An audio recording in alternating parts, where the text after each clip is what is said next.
through that door, I want you all at the same time to yell, "Hello, fatso!" I don't think that's a very good idea, sir. He has to learn his lesson. You see, words are like bullets. All right, here he comes. Hello, fatso. Hey, what the hell is that? You think that's funny? America has one of the highest overweight populations. Fast food chains are one to blame for these fatty foods, but also casual dining restaurants as well. Over the weekend, I was fortunate enough to go to the Natural Products Convention at the Anaheim Convention Center, and I've actually chosen dietetics and nutrition to be my major. Just think of every time that you dip that chicken McNugget into maybe ranch or scoop some spinach artichoke dip onto a tortilla chip. Maybe take a bite out of those avocado egg rolls from BJ's that are so delicious. They're just so delicious.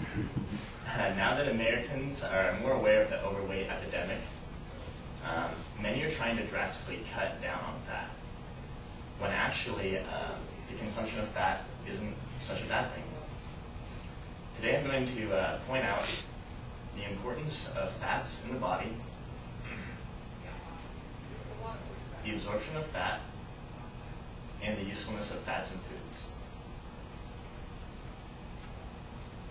If you ever caught yourself in a predicament, say maybe like James Franco in the movie 127 Hours, you better hope that you ate that huge bag of trail mix before you set out on that and that boulder came along.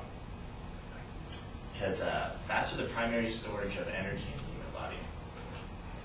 In times of famine, or say if you were caught like James Franco, you can draw upon that fat. Can you start the slide? Next slide, please. You can draw upon that fat. The fat cells do expand in size, and then the fat enters, and we can use the fuel. As it gets bigger, we can draw upon that, and it reduces the size. So they shrink and expand. And then we use that actually to perform a lot of muscular work as well. Carbohydrates do provide a lot of energy, but they're kind of they're heavy and they're full of water, so they don't store for that long. And we can't really, like if you're playing a soccer game and you're at the end of that soccer game in the 90th minute, you're not going to have any more carbohydrates left. You're going to drop on the fat to get you through that time. And then the layer of skin, the layer of fat underneath your skin really helps out too, protects your internal organs from injury and acts as like shock absorbers. Also, the layer of fat under your skin insulates you and protects you from the cold climates. I interviewed with Rachel Cruz, founder and president of Organicville Foods, and Rachel said, "I'm from Wisconsin, so I never skimp out on fats. Without fats in our diet, we would all shrivel up and die." Not many people really think what takes place in the body when, you get lost in that big old California burrito. Well, the absorption of fat begins. Next slide, please. Next, please. Very little absorption actually takes place in the stomach. All the fats separate from water and start to flow to the top. When it really starts taking place is when it moves into the small intestine, which then bile is secreted from the gallbladder. As you can see, this is the bile salts right here. They then attach to the fat and create an emulsion, which disperses the fat in the water. And that allows for the enzymes to digest the fat. Sue Brown, owner and CEO of Amalthelia Dairy, says, "Fat content in goat milk and goat cheese, like feta, is easy on the human body to digest and can take up to 15 minutes, while cow's milk, higher in saturated fat, can take up to 2 hours to digest." Next slide, please. imagine you get home from school and you walk in the house and maybe your mother's baked some fresh chocolate chip cookies. You get that whiff of those. That's gonna stimulate that's gonna stimulate your appetite. And the fats in the food can really help the taste of the food and also that appetite. So maybe if you also have like a salad, you're not going to enjoy it with just vegetables alone unless you're a rabbit or something. But you can take that dressing, which is dressings are mostly all fat, pour that on the salad, and that can actually help some people get a lot of their vitamins that way. And fat also can make foods tender, such as like steaks. Like the bigger, juicier cuts, the marbling, that fat makes the steak more tender. And actually, if you sit down to a meal and consume a lot of fats, you'll feel fuller for a longer period of time, because the more fat you consume at one time, the longer it takes to digest. So I'm not really trying to say that everyone should go out and indulge in spaghetti with rich Alfredo sauce, or stay at home and just steam some vegetables with no fat at all included. I'm really trying to make the point that fat should be consumed in moderation. And we are all different, so you just have to find the amount of fat that really fits you.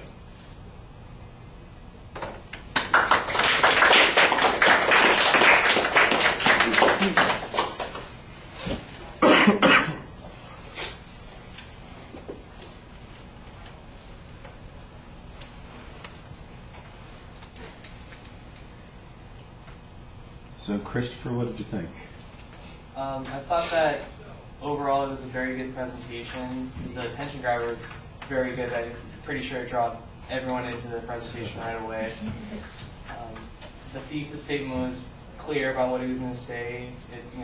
He didn't take too long to get to the point, but just long enough where he had everyone's attention, but it wasn't, everyone was,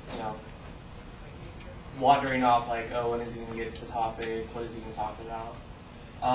I think that he used really good examples of what fats are, and how what foods have fat in it, and what the difference is in how people do eat vegetables and all that, but they still use fats to be able to consume them and make it more enjoyable, rather than people that just eat meats and junk food and that kind of stuff. I also like that he went to the convention, and rather than just looking up everything online, he actually did in-person research. Not happy about that because I worked and it was busy this weekend, because I worked right by the convention center, but we made money, so it's all good. But overall, it was a very good presentation. All right. Let's see. Yeah, I like the video clip. I think it's pretty effective, although you probably could have hit the button and pulled the video up to the full screen size, and then we wouldn't get to have to see all that other stuff on that page. And then our focus would just be on the video clip. But that's a minor criticism. It wasn't long. It made the point that you were talking about, so we know what's going on. We know what the subject is. I was a little bit less certain about what the purpose statement was, but I was very clear about what your supporting points would be. It really felt like you were emphasizing the supporting points more than the specific purpose, and so those were very clear. That also helped structure the speech pretty well, although I didn't think that the transitions in the body of the speech were as clear and smooth as they should be. There was one point, for instance, where you switched to that idea about how fat can help us make food more appealing, or gain access to other kinds of foods, and that just felt like you were in that subject. I didn't know you were done with the previous subject, and so I think you need to be a little bit clearer than that. By the way, when I make these comments, one of the things that you guys need to do is you need to read the evaluations as you're watching your speech, because sometimes I'll say something and you'll wonder what the heck is he talking about, but when you see the speech, it's a little bit clearer. And that's, I think, a pretty good example. You're going, what is he talking about? I thought I had a transition there. But when you listen to it, I think you'll see